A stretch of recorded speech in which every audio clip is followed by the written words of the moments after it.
नेत्र तारा। नेत्र तारा को बुद्धि भी कहा जाता है। बुद्धि की एक विशेषता होती है, वह अंधकार में बड़ी हो जाती है और अधिक प्रकाश में छोटी हो जाती है। अब बात करते हैं आइरिस। आइरिस कॉर्निया के नीचे का अपारदर्शी हिस्सा होता है। अब आता है पीठ बिंदु। पीठ बिंदु नेत्र तारा में से निवास करने के बाद पीठ बिंदु तक पहुंचता है।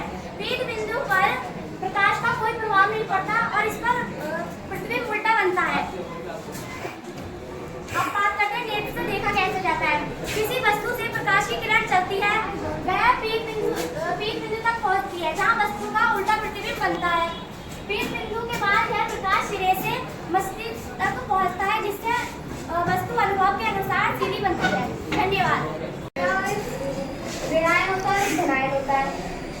इसलिए इसके जो विपरीत आयन होते हैं, इसकी वजह से ये इनके पीछे मजबूत एक आयनिक बंध होता है और ये कठोर होते हैं और ठोस होते हैं। और जो दूसरा है वो कुछ गलनांक है और क्वथनांक है। इनके बीच का जो आयनिक बंध होता है, इसको तोड़ने के लिए अधिक ऊर्जा की आवश्यकता पड़ती है। इसलिए इनका जो गलनांक होता है वो सबसे अधिक होता है और क्वथनांक सबसे अधिक होता है।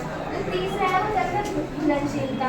जब ये जो होते हैं ना, जल में घुलनशील होते हैं, जब ये जल में डाले जाते हैं तो उनकी जो आयनिक की जो मजबूती है वो कम हो जाती है। लेकिन अगर इसे इन्हें पेट्रोल में डाल दिया जाए तो ये उसमें आमिले होते हैं, उसमें घुलते नहीं है।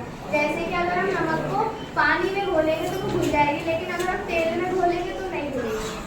अब ये विद्युत चालकता, इसको समझने के लिए हम एक उदाहरण के तौर पर इस चीज को समझें।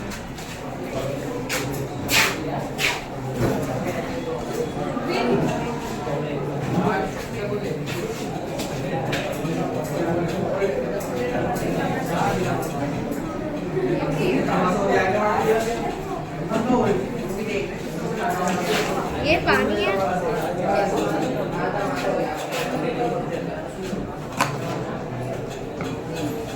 अगर हम बैटरी के एक तार को पानी में डालें और बल्ब के एक तार को पानी में डालें तो ये जलेगा, क्योंकि इसमें जो था थोड़ा हमने नमक मिलाया था। जैसे अब हमने इसमें नमक डाला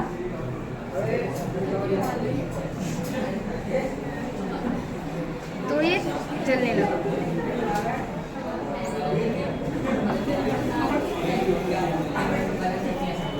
और अगर हम इसे सादे पानी में डालेंगे तो ये नहीं जलेगा, क्योंकि जो पानी होता है वो उदासीन होता है, उसका pH मान 7 होता है। उसमें जितने धनायन होते हैं उतने ऋणायन होते हैं। और जो विद्युत चालकता है यानी कि विद्युत प्रवाह जो होती है वो विपरीत आयन होंगे तभी हो सकती है। अब जब तक अगर इसमें हम NaCl डालेंगे तो इसमें ऋणायन और धनायन हो जाएंगे, तो वो आयन जो है उनकी गतिशीलता हो जाएगी। गतिशीलता के कारण ही विद्युत चल पाता है, यानी कि उसमें विद्युत का प्रवाह होने लगता है। आयनन क्या होता है? सर आयनन